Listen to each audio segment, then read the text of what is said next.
Naniniwala ka ba sa kasabihang hindi baling mabagal, ang mahalaga umuusad?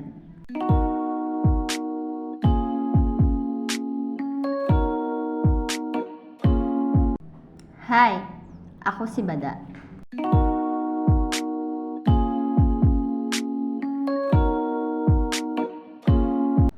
Yes, naniniwala ako sa kasabihang hindi baling mabagal, ang mahalaga umuusad. Dahil kung ikukumpara ko ang buhay namin noon sa buhay namin ngayon, ang laki ng pinagbago ngayon. Kaya kung dumating man kayo sa puntong napapagod na kayo kasi parang walang nangyayari, kahit kayo ng kayod pero walang nangyayari, huwag kayong susuko. Magtiwala lang kayo sa proseso. Trust the process. Dahil lahat ng hirap na pinagdadaanan nyo, may magandang sukli yun. Basta samahan mo lang ng sipag at tiyaga. Siyempre, samahan mo rin ng dasal. Napakalaking tulong nun. Isa nga pala akong housewife. Napakahirap pala maging housewife.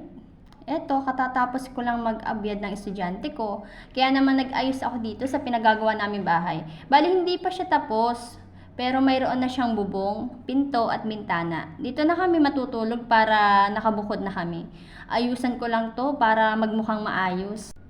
Itong bahay na to, noong nakaraang taon pa namin pinagawa ng asawa ko at sinimula naming utay-utayin. At inutay-utay rin namin magpundar ng gamit. Alam niyo ba na pag nagtutulungan kayo ng asawa niyo, ang gaan-gaan ng lahat. Ayun nga, pagkatapos kong magwalis, nagputol naman ako ng kawad para sa kortina sa bintana. At pinahirapan talaga ako nitong kawad kaya tinawag ko si mother, kaso hindi rin niya hinaya. Kaya nag-almusal na lang muna ako, pagkatapos kong mag-almusal, yun, sa wakas naputol ko rin ang kawad. Kinabitan ko na ng kortina ang isang bintana, gandang-ganda talaga ako sa kortinang ito. Ang swerte natin sa mga magulang na kahit mayroon na tayong sariling pamilya, andyan pa rin sila para suportahan at tulungan tayo. Yan si mother, laging ayan sa likod ko para tulungan at gabayan ako.